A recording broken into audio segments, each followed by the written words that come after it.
नमस्कार दोस्तों, आपका स्वागत है हजेला आईएएस के यूट्यूब चैनल पर। आपने देखा होगा कि पूरे भारत के इतिहास में मौर्य आए, अशोक द ग्रेट आता है, इसके अलावा मुगल्स आए, दिल्ली सल्तनत के लोग आए, परंतु ऐसा क्या रहा कि गुप्त पीरियड को भारत का स्वर्णिम युग कहा गया। परंतु यही एक ट्विस्ट है, क्या वास्तविकता में गुप्त पीरियड को golden era of Indian history कहा जाना चाहिए? और अगर कहा जाना चाहिए तो किन किन परिदृश्यों में कहा जाना चाहिए? यानी you have to analyse the perspective behind what we have to tell the people whether it is a golden era of Indian history और नॉट। आइए इन सभी प्रश्नों के उत्तर देखते हैं और देखने की कोशिश करेंगे किन किन परिदृश्यों में यह गोल्डन पीरियड कहलाता है और किन किन पर हमें विचार करने की आवश्यकता है। आइए समझते हैं। गुप्त काल का उत्पत्ति अगर कहा जाए तो श्री गुप्त द्वारा किया गया। श्री गुप्त इसके फाउंडर रहते हैं और यह माना जाता है कि कुषाण वंश के एक सामंत हुआ करते थे। इनका क्षेत्र आज के पाटलिपुत्र से बढ़कर संपूर्ण भारत में केवल चोल चेर साम्राज्य तक को छोड़कर संपूर्ण अखंड भारत रहा। और कहा जाता है इसमें एक ऐसा शासक भी रहा जिसे भारत का नेपोलियन कहा जाता है, समुद्रगुप्त। हम देखेंगे इनके बारे में भी कि आखिर रहा क्या। अब आते हैं इसका पहला प्रश्न कि क्या इसे हमें गोल्डन एरा कहना चाहिए या नहीं। अगर दोस्तों हम बात करें वैज्ञानिक दृष्टिकोण की, अगर हम बात करें मंदिर निर्माण की, अगर हम बात करें साहित्यिक रचनाओं की, अगर हम बात करें प्रशासनिक तंत्र की, तो इसे गोल्डन एरा कहना चाहिए। उदाहरण के रूप में हम बताते हैं, जैसे भारत में मंदिर निर्माण की 3 प्रमुख शैलियां हुई हैं। पहला नागर शैली, जो उत्तर भारत में बहुत ज्यादा प्रचलित रही। इतना ही नहीं, नागर शैली का सबसे बड़ा उदाहरण तो आपने देखा होगा खजुराहो। इतना ही नहीं, अगर हम दक्षिण भारत में चले जाएं तो द्रविड़ शैली प्रसिद्ध रही है। और अगर हम इन दोनों के मध्य में देखें तो बेसर शैली रहा है। तो नागर शैली की उत्पत्ति का श्रेय किसको जाता है? गुप्त वंश को जाता है। और यही वो गुप्त वंश है जिसने सर्वप्रथम मध्य प्रदेश में नचना कुठार मंदिर यानी पार्वती मंदिर जो पन्ना जिले में है उसका निर्माण करवाया। इतना ही नहीं, इन्होंने दशावतार टेम्पल देवगढ़ में झांसी के पास इन्होंने भारत का पहला गुप्त वंश का मंदिर का निर्माण करवाया। अब बात करते हैं कि कला शैली तो हुई, अब आते हैं साहित्यिक रूप में यानी वैज्ञानिक परिदृश्य के बारे में बात करें। दोस्तों गुप्त वंश में ही आर्यभट्ट जैसे कई गणितज्ञ रहे हैं, जैसे आर्यभट्ट, वराह मिहिर, आपको पता होना चाहिए कि ब्रह्मगुप्त, इतना ही नहीं पलकप्य, ऐसे सभी लोग रहे हैं जिन्होंने वैज्ञानिक दृष्टिकोण से भारत की नींव रखी। जहां आर्यभट्ट जी ने अपनी पुस्तक आर्यभट्टियम में पाई की वैल्यू को स्पष्ट किया। पाई की वैल्यू के साथ साथ उन्होंने यह भी बताया कि पृथ्वी सूरज के एक चक्कर लगभग 365 दिन में पूरा करती है और साथ में इन्हें फादर ऑफ एल्जेब्रा भी कहा जाता है, यानी बीज गणित के पिता के रूप में भी जाना जाता है। वहीं अगर हम वराह मिहिर की बात करें तो इन्होंने बहुत प्रसिद्ध खगोलविद और बहुत बड़ा गणितज्ञ के रूप में जाना जाता है। इन्होंने वास्तविकता में सटीक ज्ञान दिया कि चंद्रमा का एक पूरा परिक्रमा पृथ्वी का 27 दिनों में लगाता है।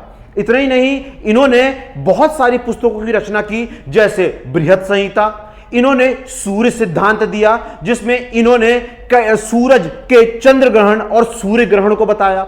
इसके बाद अगर हम बात करते हैं तो ब्रह्मगुप्त की। ब्रह्मगुप्त वह व्यक्ति रहे हैं जिन्होंने जीरो का प्रयोग किया।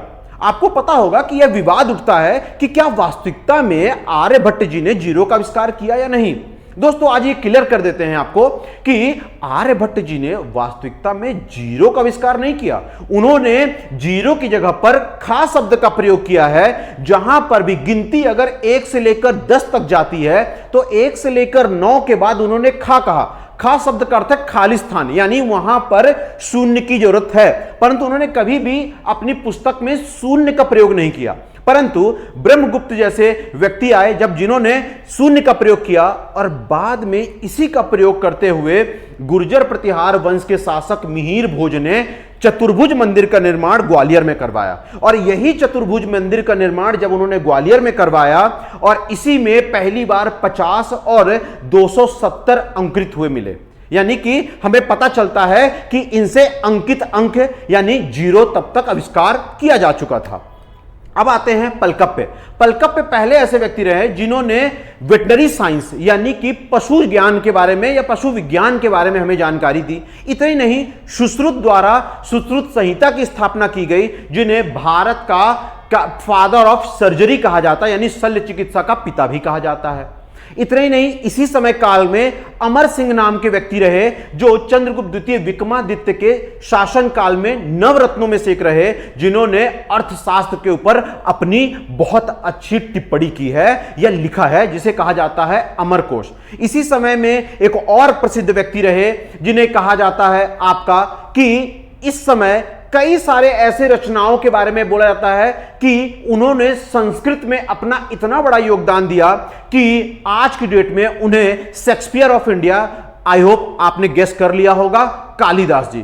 कालिदास जी ने कई सारी रचनाएं संस्कृत में की। कहा जाता है कि कैसे एक लंपट मूर्ख व्यक्ति संस्कृत का सबसे बड़ा ज्ञाता बनता है, वही है कालिदास। कालिदास ने मालविकाग्नि मित्रम में जहां अग्निमित्र और मालविका की प्रेम कहानी दर्शाई, वहीं विक्रमो उर्वशीयम में राजा विक्रम और अप्सरा उर्वशी के प्रेम कहानी को दिखाया। इतना ही नहीं, उन्होंने अभिज्ञान शकुंतलम जैसी रचनाएं की, जिसमें राजा दुष्यंत और शकुंतला की प्रेम कहानी मिलती है। राजा दुष्यंत और शकुंतला से जन्मे जो पुत्र हैं, जिनका नाम भरत, और वही कारण है कि आज भारत का नाम भारतवर्ष पड़ा। और शायद यही कारण है कि साहित्यिक रचनाओं के कारण गुप्त वंश को स्वर्णिम युग भी कहा जा सकता है। इतना ही नहीं, अगर और बात करें तो उन्होंने मेघदूतम की रचना की, जिसमें उन्होंने मध्य प्रदेश के उज्जैन का बहुत ही खूबसूरत वर्णन किया। उन्होंने रघुवंशम यानी कि भगवान शिव, भगवान राम और उत्तरकांड के बारे में चर्चा की, जिसमें लव कुश का वर्णन मिलता है। इतना ही नहीं, उन्होंने ऋतु संहार में कश्मीर की खूबसूरती का वर्णन किया। ये सभी रचनाएं और इसके पूर्व जो भी वैज्ञानिक रचनाओं के बारे में हमने बात की, इससे यह स्पष्ट होता है कि साहित्यिक रूप में बहुत ही ज्यादा विकसित रहा है गुप्त वंश। अब आते हैं इसके तीसरे पहलू पर। आपको पता होना चाहिए कि भारत में इससे पूर्व भी कई सारे सिक्के जारी किए गए। जैसे यह कहा जाता है कि कुषाण वंश के लोगों में भीमा खटफिश ऐसे पहले व्यक्ति थे जिन्होंने प्योर सोने के सिक्के जारी किए थे। परंतु गुप्त काल को इसलिए जाना जाता है क्योंकि इस दौरान अलग अलग 14 प्रकार के सिक्के जारी किए गए, जिसमें सोने के सिक्के से लेकर चांदी और तांबा से लेते हुए शीशे के सिक्के को भी उकारा गया। जैसे सबसे प्रसिद्ध बात करें तो समुद्रगुप्त के बारे में कहा जाता है कि बीड़ा बजाते हुए दिखाया गया। वहीं चंद्रगुप्त द्वितीय विक्रमादित्य के बारे में कहा जाता है कि उन्होंने लायन स्लेयर यानी कि शेर का शिकार करते हुए सिक्के उकेरे। इतना ही नहीं, चंद्रगुप्त प्रथम के बारे में कहा जाता है कि उन्होंने लक्ष्मी और विष्णु के सिक्के जारी किए। तो आई होप इससे हमें समझ में आता है कि न केवल ये न्यूमिस्मेटिक रूप में बहुत ज्यादा प्रसिद्ध रहे, इसके कारण और भी बहुत ज्यादा पहलुओं पर भी विचार किया इन्होंने।